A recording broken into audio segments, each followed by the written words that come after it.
Now there's plenty of offerings in the sedan market, and really it comes down to what you're looking for on the outside. Do you want kind of run-of-the-mill blend in with traffic, or something with a little bit more muscle car prestige? Hey, welcome to this edition of Road Warrior. I'm your host, Grant Roberson. Now behind me is the new and improved 2015 Dodge Charger. Now this particular model is not the SRT or the Hellcat, so unfortunately we're not doing a lot of 0 to 60s, but what it is a great vehicle with a lot of wide muscle car like prestige. So let's dive inside and take a look. Now it comes as no surprise, but the Charger is really the go-to choice for our law enforcement's friend, replacing the Ford Crown Vic and a lot of other ones, because after all, the Charger is really the only muscle car sedan on the market. Now what law enforcement and people like me like is, of course, the exterior. Nice wide haunches and pretty much that menacing look that means pull over when you see blue lights in this vehicle behind you. Now what they've done for 2015 is did a little bit of modification across the board. They got new fenders, new front and rear fascia, new LED lights, and pretty much a lot of refinements, but they didn't break the mold. They didn't reinvent the profile. They kept everything straightforward, because after all, they have a good thing going, selling about 1 million units year to date since its release in 2006.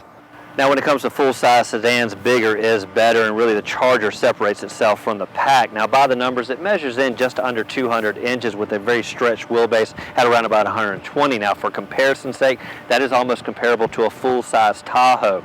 Now when you look at the other numbers, the roof height, it's average, not too high, and really with that aerodynamics really slips through the wind quite easily. Now one area that is really wide, of course, is a stance measuring just over 6 feet and really taking up that whole lane. Now the last numbers to really think about, of course, is what this vehicle is sitting on. Now it comes standard with Performance 215 65 radial sitting on 17-inch wheels. Now if you opt like this one's sitting on Performance 235 55 sitting on 18-inch wheels. Now one thing I always talk about has to be the ingress into the vehicle, and obviously if you're an officer you want to be able to get your inmate into the back seat with ease, and one way the Charger improves that is with the smart key system. Now we tested this on a lot of vehicles and they kind of all differ on how they operate, but one key component has to be the ability to really pull on the handle and climb inside, and the Charger actually does that quite well. What you do is you walk up, pull one time, and the door will pop right open, and what I really like is that it actually unlocks all the rest of the doors just the same. Some vehicles make this process quite cumbersome. Now during a recent stint behind the Dodge Challenger, we noticed the kind of throwback Thursday oversized circular headlights, but that's far from the case here on the Dodge Charger, with more of a kind of menacing futuristic like look, and of course the headlights are done in LED for added enhancement. Now what you're going to notice for 2015 also is a new front and rear fascia, all of it adorned in body color, and really the grille is kind of a minimized brushed chrome accent. Now one last thing is the new aluminum hood, and really that's going to differ depending on the model, with the SRT and the Hellcat getting a kind of a different approach for each model. Now swinging around to the back of the Charger, again, all that design really kind of flows back into the rear end, a nice wide stance, and nothing's really changed too much back here. Now one thing that has changed is the rear spoiler. It's kind of a 3-piece design versus 1 unit last year. Now the tail light assembly, we noticed it has been out and kind of has this new huge tail light that goes all the way across and really gives it a distinct personality from the back end. Now last but not least is cargo on this vehicle. Really the interior space taking the forefront, with cargo still being an added benefit. Now what you're going to notice with that proximity key entry is you can pretty much walk up to the car, press the button here, and it's going to pop up. One thing we did notice is there's no handle anywhere, just simply that button, and it's going to get out of the way. Now once it's open, it's typical sedan opening here. A very nice wide stance, really allowing you to get stuff in there quite easily, because again, after all, this is a law enforcement special. Now once you look inside, it's pretty much standard operating procedure, nice net for added benefit, and overall flat cargo area, delivering about 16.5 cubic feet of space. Anytime you need to get to the spare tire, of course, you're going to need to access this cargo floor. And one thing to note with this net in place is it kind of gets in the way, because when you go to lift it, it gets stuck on it. So you're going to have to kind of pull it out of the way, maybe one little aggravation with that net in place. Now, once it's out of the way, I really like the fact that we have kind of a hook here to kind of keep this out of the way. obviously so you can get to your spare without fiddling with this or having to pull it out. But one thing you'll notice also is the battery is here in the back. Again, that tends to say that it's going to last a little bit longer because you're keeping it away from the heated front end and keeping it nice and cool. Now the spare is typical back here and allows you to, of course, change a flat should you need to. Now you can't forget this is kind of a law enforcement special vehicle, so one thing I found that may be specific to them is these kind of hooks on both sides that kind of cater to about 50 pounds of kind of gear, and maybe there's some bars that kind of strap across and really allows you to kind of hang some things and make this more of a functional trunk. Now as for closing the back trunk lid, you'll notice there's no real handles and the overall kind of a slippery like surface, which pretty much means you're going to have to grab right here and kind of muscle it down.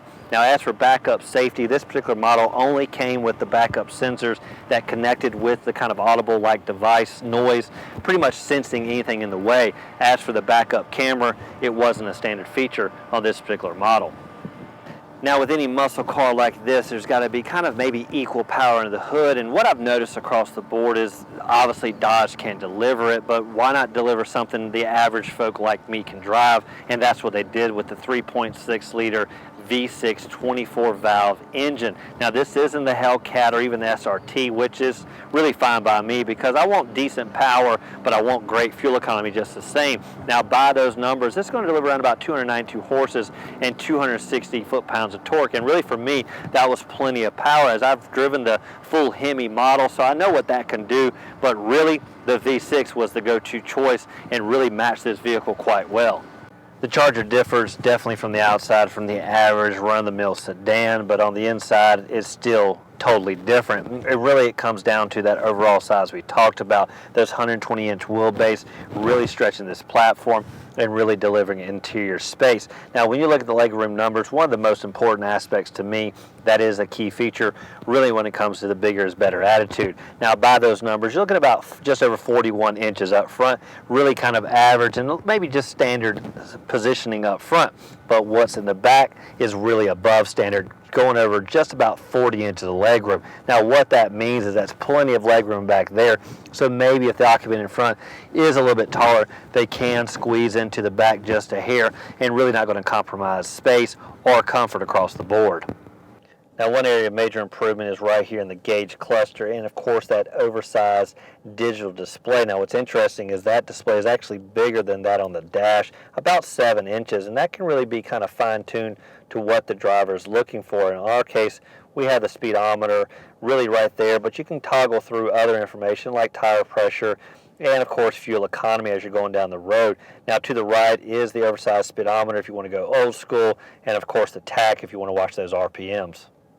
One area that doesn't fit the bigger is better equation is right here on the dash and the standard 5-inch touchscreen that now comes on the Charger versus the previous kind of radio cluster you typically would find.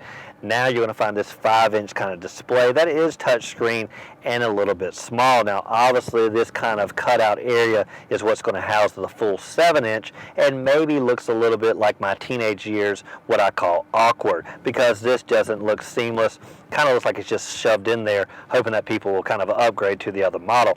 Now what this does is really house everything where you want it, really kind of in a small setting, but the icons are big, so it takes very little getting used to. It really takes a small screen and make it feel just a little bit bigger. Now this cluster is really easy to use, and what you're going to notice right up here across the top is kind of your climate settings. Now they are kind of hard to read, and what this refers to is your dual zones. And instead of a digital number display, which obviously would be real hard to read, this is more in the kind of gradient area. As it goes into the red, it's going to get hotter, and into the blue a little bit cooler, and of course your fan speed in the middle. Now as you sweep down, this is really where the controls are. And they made it as simple as possible. Really your fan speed in the middle, your dual zone controls, and just a few buttons for function otherwise. Now up above is your radio and kind of selection modes, and really allows for the whole dash to be nice and simple and clean.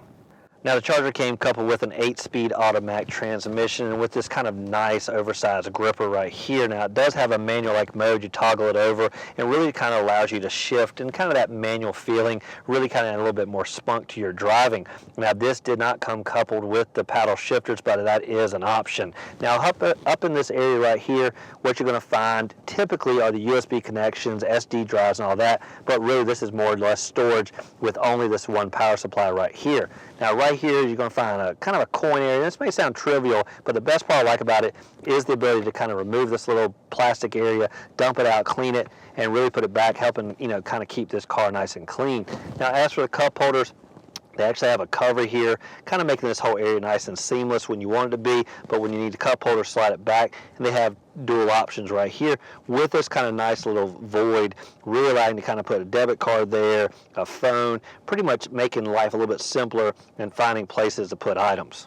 Now, I talked about how we didn't have the USB connections up in that little niche, but where you're going to find them is in the center console between the front occupants. Now, it has the SD reader, USB connection, of course, your auxiliary jack, and a power supply, and a little bit more area for some storage. Now, it does have this two-tier system, pretty much allow you to kind of put this tray here, put your coins in, and have it right there at the top, really so you don't have to dive in and find your items when you throw them in here.